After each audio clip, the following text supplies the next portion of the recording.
So there was one thing that I have still never understood why Apple did, and it confuses me every single day because it just makes zero sense, and I feel like this was probably the biggest L that Apple has took in a very, very long time. And that is actually by removing one specific iPhone that I really don't think they should have removed at all. They shouldn't even thought about removing, and this was the $499 iPhone. So as of right now, if we take a look at Apple's lineup, the cheapest iPhone that they actually technically have is the iPhone SE 3rd generation, the 2022 model that came out early last year, and this is a $429 iPhone. Now, this device, in my opinion, there's really no reason to buy a device like this, and I think it's probably one of the worst deals I've ever seen from any iPhone ever. It makes zero sense. You are much better off buying something like a, iPhone, let's see, an iPhone 11 in the used market, an iPhone 12 mini in the used market. Those types of devices make a lot more sense. It really doesn't make a lot of sense to buy this type of device right now, just because you're just better off buying something that's a little bit better. However, this is a very interesting thing because right now there is a big gap. From $429, the next iPhone that's the cheapest price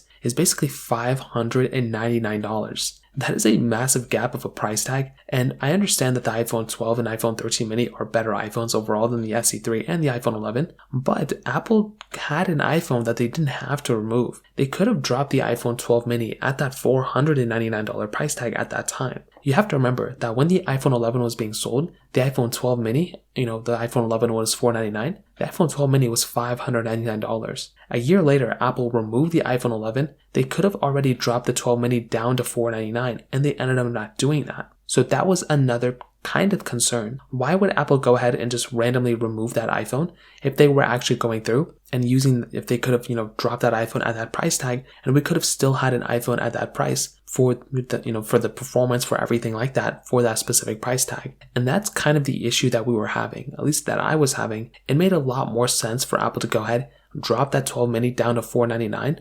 That way we still had an iPhone at $429, $499, $599, $699, so on and so forth. Now we're having this gap of our iPhones, which makes zero sense why Apple even had that gap in the first place. But then also in the future, what's going to end up happening when, the iPhone SE3 is no longer there? Are they going to drop another iPhone, or is the cheapest iPhone going to be $599 now? There's a lot of unanswered questions, and they're only really going to be answered in time. But personally for me, I feel like Apple could have done a little bit of a better job there, specifically with that pricing strategy. And I guess we're just going to have to wait and see what Apple ends up doing there. If you have any other thoughts or questions, let me know in the comment section below. Hit the like button, that would mean so much, but definitely hit that subscribe button. More importantly than everything else, I love every single one of you guys. Hopefully I'll catch you guys in the next video. Peace out till then.